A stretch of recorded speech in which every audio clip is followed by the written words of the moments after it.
그리고 그 입법을 통해서 민생도 보살피는 것이라 생각을 하기 때문에 저는 국회 그리고 민주당의 당대표로서 개혁 작업을 제가 속력을 내서 할 것이고, 그리고 행정부에서는 민생을 보살피는 일을 행정부에서 잘할 수 있도록 뒷받침하면 될 일이다. 검찰개혁, 사법개혁, 언론개혁은 추석 전에 끝내라 라는 것이 지상명령이라 생각합니다. 개혁에는 저항이 따르게 되어 있습니다. 그 저항은 제가 온몸으로 돌파하도록 하겠습니다. 이어서 특검 소식 알아보겠습니다. 윤석열 전 대통령이 어제 수의를 벗은 채 구치소 바닥에 누워 버티면서 특검의 체포영장 집행을 무산시켰는데요. 정성호 법무부 장관이 이에 대해 조폭보다 못한 행태라며 강력한 유감을 표했습니다. 정 장관은 공정한 법 집행을 위해 체포 관련 규정의 미비점을 정비하겠다며 강력한 대응을 예고했습니다. 구민지 기자가 보도합니다. 수의를 벗은 채 법원이 발부한 체포영장의 집행을 거부한 윤석열 전 대통령. 정성호 법무부 장관은 오늘 자신의 SNS에 직접 글을 올려 강한 유감을 표했습니다. 전직 검사, 검찰총장, 대통령이었던 사람의 행태라고는 믿을 수 없는 민망하고 해괴한 작태라고 비판했습니다. 지난 1월 경호처를 동원해 체포영장 집행을 무력화한 데 이어 이번에는 일반인의 신분으로 영장 집행을 무산시켰다며 조폭보다 못한 행태라고도 했습니다. 정 장관은 그러면서 엄정하고 공정한 법 집행이 되도록 체포 관련 규정의 미비점을 정비하겠다고 했습니다. 수용자가 영장 집행을 거부할 경우 교도관이 물리력을 행사할 수 있도록 보완책을 마련하겠다는 뜻으로 해석됩니다. 정 장관은 윤 전 대통령이 70여일의 구속기간 동안 348명을 접견한 것을 두고도 특혜성 접견이 재발하지 않도록 시정 조치하겠다고 밝혔습니다. 김건희 국정농단 특검 역시 이번에도 윤 전 대통령이 영장 집행을 거부하면 끌고 나오는 것도 마다하지 않겠다는 입장입니다. 피의자에 대하여 차후에는 물리력 행사를 포함한 체포 집행을 완료할 예정임을 고지하였습니다. 윤석열 전 대통령 측은 체포영장 집행에 응할지 아직 정해진 건 없다고 했습니다. 변호인 선임계는 어제 영장 집행이 무산된 뒤 우편으로 제출했습니다. 특검이 선임계를 내지 않았다는 이유로 체포영장 집행을 협의해달라는 요청을 거부하자 뒤늦게 선임계를 낸 걸로 보입니다. 특검은 다음 주 초 다시 체포영장 집행에 나설 계획입니다. 체포영장 시한은 다음 주 목요일인데 수요일에 김건희 여사 조사가 예정돼 있어 월요일 집행이 유력한 것으로 전해졌습니다. MBC 뉴스 구민지입니다. 김건희 국정농단 특검은 오늘 이른바 집사 게이트의 핵심 인물들을 소환했습니다. 김 여사의 집사로 알려진 김혜성 씨가 설립한 업체 대표와 이 업체에 거액의 투자금을 모은 사모펀드 업체 대표를 불러 조사했는데요. 특검은 이들이 김건희 여사와의 친분을 내세워 기업과 금융기관들로부터 100억 원이 넘는 투자를 받았는지 집중 추궁했습니다. 김지성 기자가 보도합니다. 렌터카 업체 IMS 모빌리티 조모 대표가 김건희 국정농단 특검 사무실에 출석했습니다. 업체가 받은 투자금 184억 원은 정당하게 받았다고 주장했습니다. 180억뿐만 아니라 지금까지 700억 투자에 그 어떠한 외부도 개입하지 않았음을 다시 한번 말씀드립니다. 투자금을 모은 사모펀드 대표도 비슷한 시각 소환됐습니다. 184억 투자는 정당하게 이뤄졌다고 보실까요? 두 사람 모두 석연치 않은 투자로 각자 회사에 손해를 끼친 배임 혐의를 받고 있습니다. 특검은 조 씨 등을 상대로 투자금 184억 원 중 46억 원이 김건희 여사의 집사로 알려진 김혜성 씨의 차명 회사로 흘러간 경위를 조사하고 있습니다. 또 투자금을 모으는 과정에서 설립에 참여한 김 씨가 어떤 역할을 했는지, 대기업과 금융회사 등이 김건희 여사와 김 씨의 관계에 대해 알고 있었는지도 묻고 있습니다. 다음 주 월요일엔 계열사를 통해 IMS 모빌리티에 35억 원을 투자한 조현상 HS 효성 부회장을 불러 조사할 방침입니다. 하지만 이른바 집사 게이트의 핵심 인물인 김혜성 씨에 대한 신병 확보는 여전히 이뤄지지 않고 있습니다. 윤 전 대통령 파면 이후 지난 4월 출국한 김혜성 씨는 체포영장이 발부된 뒤에도 도피를 이어가고 있습니다. 김 씨 측은 현재까지 특검의 출석을 위한 귀국 의사는 전달하지 않은 걸로 알려졌는데 특검은 김 씨 행적을 계속 주시하고 있습니다. MBC 뉴스 김지성입니다. 한국과 미국이 극적인 관세 협상 타결과 함께 정상회담을 갖기로 하면서 일정 조율에 들어가는데요. 트럼프 대통령이 한미 관계가 훌륭하다며 정상회담이 순조롭게 추진되고 있음을 내비쳤습니다. 하지만 미국 내 경제 상황은 썩 좋지 않은 것 같습니다. 일자리가 오히려 감소하는 등 마구잡이 관세의 후폭풍 조짐이 나타나자 트럼프 대통령은 통계가 조작됐을 거라며 예민한 반응을 보였습니다. 워싱턴에서 김정호 특파원이 보도합니다. 미국 버지니아주 대형 쇼핑몰에 있는 한국식 핫도그 가게. 창고에는 한국산 반죽 재료부터 외국에서 들여온 식자재가 가득 차 있습니다. This is actually from Mexico. This bologna, it's also Korean. It's like the ice cream. And this is from Taiwan. 젓가락, 심지어 냅킨까지 도매 가격 인상은 서비스업에 직격탄이 됐습니다. 2, 3개월 내에 많이 급격히 오르는 바람에 주변에 많은 분들이 매니저도 줄이고 직원분들도 반 이상 줄여나가면서 지난달 미국의 비농업 일자리 수는 예상치에 훨씬 못 미치는 7만 3천 개 증가에 그쳤습니다. 실업률은 4.1%에서 4.2%로 소폭 올랐습니다. 굴뚝산업을 되살리겠다고 했지만 제조업 일자리는 7월 들어 11,000개가 줄었습니다. 더 큰 문제는 기존에 발표했던 고용 통계가 뒤늦게 대폭 하향 조정됐다는 점입니다. 올 2월 고용 통계를 다시 살펴보니 실제로는 일자리 증가가 발표보다 25만 8천 개가 적었다고 노동부는 분석했습니다. 안정적이었던 것처럼 보였던 고용시장에 사실은 한파가 몰아치고 있었습니다. The question really is, are tariffs really prompting employers to hit the pause button? And you have to say that's what's been happening over the past several months now. 트럼프 대통령은 이런 현실을 인정하지 않았습니다. 대신 전임 바이든 대통령 때 임명된 노동통계국장을 전격 해임하는 식으로 대응했습니다. 마구잡이 관세의 후폭풍인 고용 불안을 음모론으로 몰아가는 모습입니다. I've had issues with the numbers for a long time. I believe the numbers were phony, just like they were before the election. 경제가 대호황이라고 자화자찬하고 있지만 관세 전쟁이 들이운 불황의 그늘이 생활 저변을 뒤덮기 시작했다는 불길한 전망이 확산되고 있습니다. 워싱턴에서 MBC 뉴스 김정호입니다. 한국 축구의 살아있는 전설이죠. 토트넘의 손흥민 선수가 10년간 몸담았던 팀을 떠나기로 결정했습니다. 손흥민 선수는 변화와 동기부여가 필요했다며 내년 월드컵을 준비할 수 있는 최상의 환경을 갖춘 팀을 찾겠다고 밝혔습니다. 박재훈 기자가 보도합니다. 뉴캐슬과의 친선 경기를 위해 어제 토트넘 선수단과 입국한 손흥민. 오늘 기자회견 시작과 동시에 무언가 결심을 한 듯 어렵게 입을 뗐습니다. 또 한 가지 말씀드려야 되는 부분이 있는데 올 여름을 팀을 떠나기로 결정을 해서 떠나겠다고 결정한 지는 오래됐고 변화와 새로운 동기부여가 필요했다고 말했습니다. 유로파리그를 또 우승을 함으로써 제가 할 수 있는 것들을 다 했다라고 생각을 했었던 게 어떻게 보면 가장 컸던 것 같아요. 저 자신한테 조금 더 다른 환경 속에서 축구를 해볼 수 있는.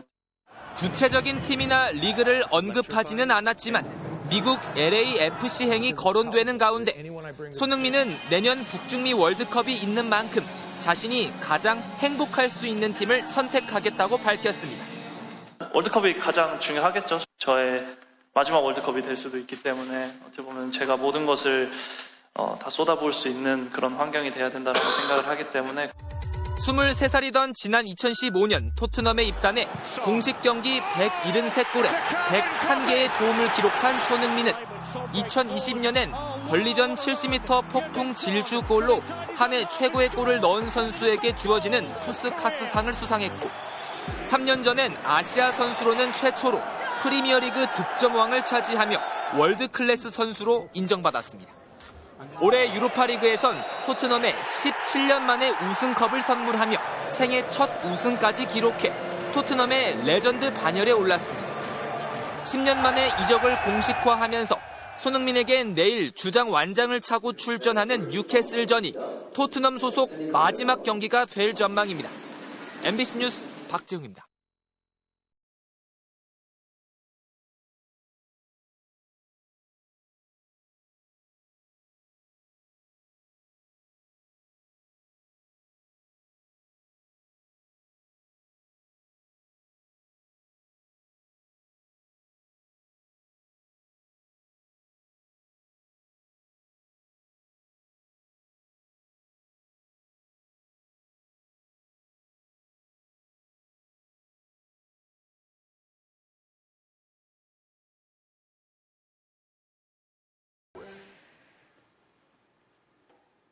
오늘도 전국 곳곳에 폭염이 이어지면서 도심 속 물놀이장과 해수욕장엔 더위를 식히기 위한 인파가 몰려들었습니다. 내일 밤부터는 비 소식이 있어 더위는 잠시 누그러지겠지만 또 극한호우가 예보돼 대비를 철저히 하셔야겠습니다. 김지인 기자입니다. 뙤약볕이 내리쬐는 야외 수영장. 커다란 얼음덩이를 빠뜨리자 아이들이 신기한 듯 손바닥으로 얼음을 문지릅니다. 엄청 시원하고 차갑긴 하지만 그걸 계속 만지게 됐어요. 100번 정도 만지려고요. 체감온도 35도 안팎의 푹푹 찌는 무더위에 해변도 덥긴 마찬가지. 잡힐 듯 안 잡힐 듯 물고기가 얄밉지만 가족과 함께하는 이색 체험에 잠시 더위를 잊어봅니다. 해변에 놀러 왔다가 고기잡이 한다 그래서 참여하게 됐어요. 생각지도 못했는데 잡으니까 너무 즐겁고 재밌네요. 멀리 떠나지 못한 시민들은 아예 두툼한 겨울옷을 꺼내 입고 도심 속 피서지인 빙상장을 찾았습니다. 숨도 잘 안 쉬셨는데 여기 오니까 숨통이 트이는 것 같고 천국 같았어요. 연일 극한 폭염이 이어지고 있는 가운데 내일 밤부터는 수도권과 충남 전라권, 경남 남해안 등을 중심으로 시간당 50mm에서 최대 80mm의 극한호우가 예보됐습니다. 모레까지 예상되는 비의 양은 수도권이 150mm 이상, 전남 경남권 해안에 180에서 200mm 이상입니다. 폭염 때문에 해수면 온도도 올라간 거거든요. 바다에서부터 엄청나게 많은 수증기가 바로 공급이 되면서 비구름대 발달을 강화시킬 수 있는 역할이에요. 기상청은 단시간에 매우 강한 비가 내리면서 하천이나 산간, 계곡 등의 물이 갑자기 불어날 수 있으며 저지대 및 지하차도 침수 우려가 있으니 사전에 대피할 필요가 있다고 당부했습니다. MBC 뉴스 김지인입니다. 이 폭염으로 힘든 건 가축도 마찬가지인데요. 올해 폐사한 가축은 이미 145만 마리로 작년보다 5배 이상 급증했습니다. 농가들은 더위로 인한 가축 폐사를 막기 위해 고군분투 중입니다. 문다영 기자가 현장에 다녀왔습니다. 최근 폭우와 폭염을 번갈아 겪었던 한우 농가. 자식과 다름없는 소의 건강을 지키려 할 수 있는 모든 걸 하고 있습니다. 축사천장엔 대형 선풍기를 줄지어 설치했고 차가운 물을 뿜어주는 분사기도 달았습니다. 지금 축사 온도를 낮추려고 안개 분사기를 작동시키고 있습니다. 제 뒤에 있는 소는 분사기에서 내려오는 물을 맞으려고 분사기 밑에 서 있습니다. 곳곳에 퍼지는 냉기에 기분이 좋아진 듯 카메라를 보고 다가오는 소들도 있습니다. 하지만 이렇게 더위를 쫓아주려는 농가 부담은 만만치 않습니다. 유난히 올해 더 덥더라고요, 작년보다. 그래서 이 대형 선풍기도 늘 같이 틀어놓고 이 선풍기 24시간 계속 돌려요. 전기세가 어마어마해 지금. 젖소가 내주는 우유의 양도 급격히 감소했습니다. 하루 3톤씩 나오던 우유는 폭염이 찾아온 지난달 1톤 가까이 줄었습니다. 더위 먹은 젖소들이 입맛을 잃은 탓입니다. 많이 먹으면 35kg까지 먹어야 돼요. 그런데 하루에 먹는 양이 요새 한 26kg 정도밖에 안 돼요. 이곳 역시 분사기를 달아 찬물을 뿌려주고 있지만 젖소는 한우보다 더위에 더 취약해 농가는 전전긍긍하고 있습니다. 햇빛을 반사하는 차열 페인트를 지붕에 발라 축사 온도를 낮추는 곳도 있습니다. 열화상 카메라로 페인트 바른 건물과 바르지 않은 건물을 비교해봤습니다. 약 5도 정도의 온도차를 색깔로 확인할 수 있습니다. 수시로 지붕에 물도 뿌립니다. 붉은색이었던 지붕은 찬물이 닿는 순간 녹색으로 바뀝니다. 여기에 오리에게 비타민까지 먹이며 더위와의 싸움을 독려합니다. 물 먹고 사료 먹고 그러더라고요. 근데 이제 오리도 이제 뭐 출하할 때 재날 때 출하도 하고 중량이 잘 나오는 것 같더라고요. 올해 가축 폐사 신고는 145만 마리, 작년보다 5배 이상 많습니다. 특히 고온에 취약한 가축들이 많다는 점에서 더 큰 피해를 막으려는 농가들의 사투가 이어지고 있습니다. MBC 뉴스 문다영입니다. 최근 5년간 전국 발전소에서 노동자들의 죽음이 이어지고 있습니다. 불과 닷새 전에도 동해의 한 발전소에서 30대 노동자가 작업 중 추락해 목숨을 잃은 사고가 있었는데요. 희생된 노동자들은 하청업체 소속 비정규직 노동자들이었습니다. 백승호 기자가 취재했습니다. 지난달 28일 강원 동해시 동해화력발전소에서 30대 노동자 김모 씨가 숨졌습니다. 약 8m 높이에서 임시작업 발판을 해체하던 중 발판 사이 빈틈에 발을 디뎠다 그대로 추락한 걸로 보입니다. 저희가 도착했을 때는 이미 환자분이 심정지 상태였고요.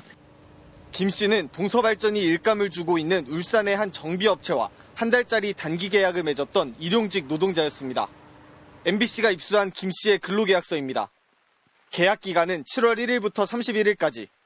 이 기간 한국 동서발전이 운영하는 동해화력발전소에서만 근무하도록 명시돼 있습니다. 김 씨가 한 일은 고층 높이에서 이뤄지는 탓에 위험도가 높은 작업입니다. 그런데 동서발전은 이 일을 하청업체 비정규직에게 맡겼습니다. 비계공들을 수배를 요청을 했으니까 저희는 인력을 소개만 시켜줬고. 전형적인 위험의 외주화가 부른 비극입니다. 2018년 태안화력발전소에서 일하다 숨진 고 김용균 씨, 불과 2달여 전에 사망한 고 김충현 씨도 하청업체 소속 비정규직이었습니다. 알려지지 않은 사고는 더 있습니다. 2020년 영흥화력 추락사, 2022년 삼천포화력에서 추락사, 그리고 신서천화력 보일러 폭발 사고 등 지난 5년간 발전소 비정규직 노동자들의 죽음은 최소 5건이 더 있었습니다. 공공기관에서 끊이지 않고 일어나는 비정규직 노동자들의 죽음. 책임 있는 정부의 대책을 요구하는 목소리는 더 커지고 있습니다.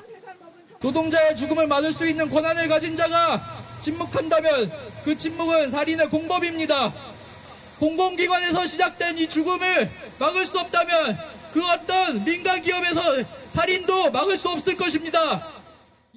MBC 뉴스 백승우입니다. 네, 이 문제를 취재한 백승우 기자와 좀 더 얘기를 해보겠습니다. 자, 백 기자, 방금 기사에도 언급했지만 2020년도부터 일어난 사고들만 봐도 현장이 굉장히 위험해 보입니다. 실제 현장 모습은 어떻습니까? 네, 우선 영상 하나 같이 보시겠습니다. 지난 2023년에 촬영된 태안화력발전소 안에 있는 수상태양광 설비 모습인데요. 작업자가 바다 위 구조물에서 불안정한 발판을 딛고 이동하는데 발을 디디자마자 푹푹 꺼지죠. 그런데 주변엔 안전난간조차 없습니다. 안타까운 건 이렇게 위험한 작업을 하는 건 대부분 하청 노동자들이라는 건데요. 특히 일할 때도 2인 1조 수칙을 지키지 않고 혼자 일을 하거나 제대로 된 안전장비 없이 위험한 작업을 하는 경우가 많습니다. 고 김충현 씨 사고 대책위가 화력발전소 비정규직 노동자들 실태조사를 한 자료를 보면요. 안전장비를 사려고 해도 원청에서 가격을 문제 삼는다.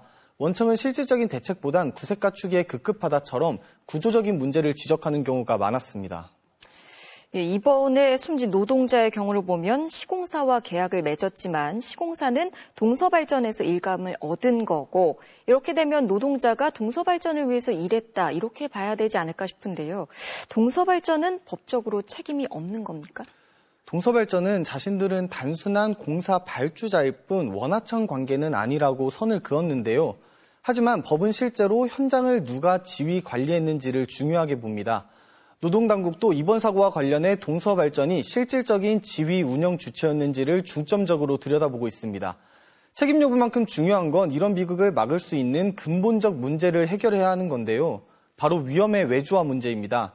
최근 5년간 산업재해 통계를 보면 발전소 현장 중대사고 피해자의 약 80% 정도가 하청업체 소속 비정규직이었는데요. 고공작업이나 위험이 따르는 정비작업이 비정규직 노동자들에게 몰리다 보니 생긴 문제인 것 같습니다. 특히 공기업이 운영하는 발전소에서 안타까운 사고가 발생하는 데에는 정부도 그 책임에서 자유로울 수 없는데요. 일하다 죽지 않는 사회를 강조하고 있는 이 정부가 반복되는 이 비극을 끝낼 현실적 대책을 마련할 수 있을지 조금 더 지켜봐야 할 것 같습니다. 네, 백승우 기자 잘 들었습니다. 다음 소식입니다. 세척과 살균을 동시에 할 수 있는 젖병 세척기. 일부 제품에서 플라스틱 가루가 잇따라 나와 정부 기관이 조사에 착수했습니다. 변예주 기자의 보도입니다. 육아를 하는 부모에게 젖병을 손으로 씻고 열탕 소독을 하는 건 마치 숙제 같습니다. 젖병 세척기는 이런 번거로움에서 벗어날 수 있다고 홍보합니다. 세척부터 소독, 건조까지 한 번에 할 수 있다는 겁니다. 김 씨도 지난 3월 아이가 태어난 뒤 넉 달 동안 젖병 세척기를 사용했습니다. 세척기를 매일매일 돌리거든요. 하루에 한두 번씩. 근데 이걸 젖병을 꽂으려고 보니까 밑에 판이 이렇게 조각이 엄청 큰 조각이 이렇게 부서져 있더라고요. 젖병을 꽂아두는 선반에서 떨어져 나온 회색 플라스틱 조각, 손으로 누르면 쉽게 부서집니다. 또 다른 업체의 젖병 세척기도 부품이 부서지는 현상이 잇따라 발견됐습니다. 부모들은 아이가 걱정입니다. 입속으로 다 들어갔을 것 같은데 진짜 너무 화나고 눈물 나고 자고 있는 모습 보니까 그냥 미안하더라고요. 온라인을 통해 이 사실이 알려지자 피해자 단체 채팅방에는 3,000명 넘는 인원이 모였습니다. 논란이 커지자 한국소비자원과 국가기술표준원은 조사에 나섰습니다. 젖병 세척 과정에서 부품이 높은 온도와 압력을 견디지 못하고 부서진 걸로 보고 조사 결과에 따라 적절한 조치를 취할 예정이라고 밝혔습니다. 두 업체는 입장문을 통해 생산 과정에 문제가 있었다며 일부 제품을 교환하거나 환불 처리하고 있다고 밝혔습니다. MBC 뉴스 변예주입니다.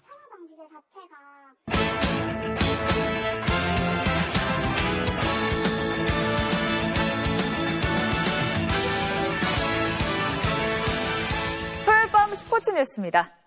손흥민 선수가 10년 만에 토트넘을 떠나기로 결정하면서 이제 어느 팀으로 옮길지 관심이 집중되고 있습니다. 영국 현지에선 미국 LAFC를 유력한 행선지로 보고 있는데요. 송기성 기자입니다. 손흥민이 오전 기자회견에서 토트넘을 떠나기로 했다고 발표한 뒤 오후에 열린 토트넘 공개훈련에는 수많은 팬들이 몰렸습니다. 33도가 넘는 무더운 날씨에도 팬들은 손흥민에게서 잠시도 눈을 떼지 못했습니다. 팬들은 손흥민의 이적 결정에 지난 아쉬움과 기대를 동시에 드러냈습니다. 예상은 했지만 막상 들으니 좀 상실감이 좀 느껴진다고 할까요? 네, 약간 이별 통보 받은 느낌. 사실 영국에 남아주셨으면 좋겠다는 생각을 했는데 미국 가서 또 새로운 무대에서 뛰어보는 것 되게 큰 경험이 되지 않을까 생각합니다.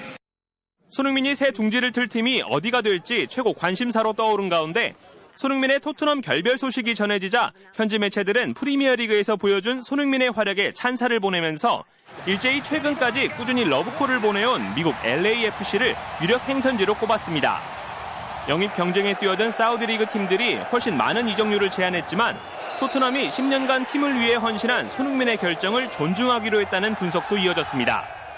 이런 결정을 또 팀에서도 좀 많이 도와주고 또 저의 선택을 존중해준 거에 대해서 너무나도 감사하게 생각하고 LA는 한인이 가장 많이 거주하고 있고 손흥민이 북중미 월드컵 준비를 고려해 최적의 팀을 찾겠다고 밝힌 만큼 이적 가능성은 높게 점쳐지고 있습니다. LAFC엔 토트넘 옛 동료 요리스 골키퍼가 뛰고 있고 토트넘 레전드인 베일도 활약한 바 있습니다. MBC 뉴스 송기성입니다. 손흥민만큼이나 올 여름 거취에 많은 관심이 쏠린 선수죠. 파리 생제르맹의 이강인 선수도 북중미 월드컵을 앞두고 출전 시간을 강조했습니다. 이번 시즌 유럽 챔피언스 리그를 포함해 우승컵만 4차례 들어올린 이강인. 하지만 소속팀에서 입지가 줄어들면서 이적설에 휩싸이기도 했는데요.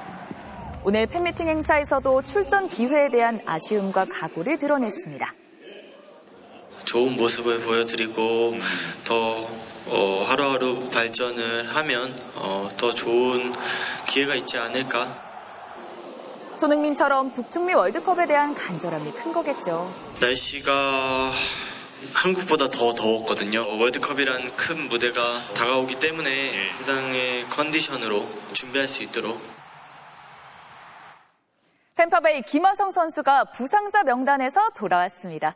다저스 레전드 커쇼를 상대로 안타를 뽑는 등 공수에서 문제가 없음을 증명했습니다. 지난달 2루 도루 과정에서 입은 허리 부상을 말끔히 씻어내고 돌아온 김하성 선수. LA 다저스 커쇼의 슬라이더를 받아쳐 복귀 전 첫 타석부터 깔끔한 안타를 신고했습니다. 수비에서도 무키 배츠의 총알 같은 타구를 군더더기 없이 처리하며 공수에서 모두 안정감을 보였는데요. 이제 더 이상 부상이 없었으면 좋겠네요. 샌프란시스코의 이정후는 2회 내야 땅볼로 3루 주자를 불러들이며 타점을 올리더니 선두 타자로 나선 7회엔 강하게 잡아당긴 타구로 1루 수비망을 뚫으며 시즌 23번째 2루타를 기록했습니다. 연장 승부 끝에 4대3 승리를 거둔 샌프란시스코는 6연패에서 탈출했습니다.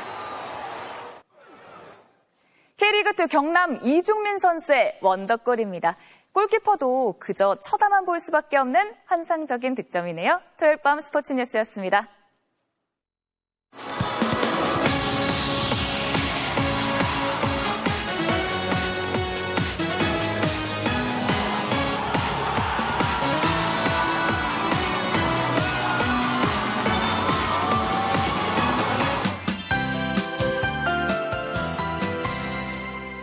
극심한 폭염이 이어지더니 내일부터는 다시 폭우가 쏟아질 것으로 보입니다. 비는 내일 오전에 제주와 호남을 시작으로 내일 밤 사이에는 전국으로 확대되겠는데요. 특히 취약 시간대인 내일 밤부터 서쪽과 남해안을 중심으로 시간당 50에서 80mm 안팎의 물벼락이 떨어지는 곳도 있겠습니다. 모레까지 예상되는 비양을 보시면요. 남해안에 최고 200 이상, 서울을 포함한 서쪽에도 최고 150mm 이상 많은 비가 쏟아지겠습니다. 특히 계곡이나 하천 근처에 계신 분들은 갑자기 물이 불어날 수 있기 때문에 각별히 유의하셔야겠습니다. 비가 내리면서 극심한 폭염은 완화되겠습니다. 모레는 서울의 낮 기온이 30도 안팎까지 떨어질 것으로 보입니다. 내일 밤부터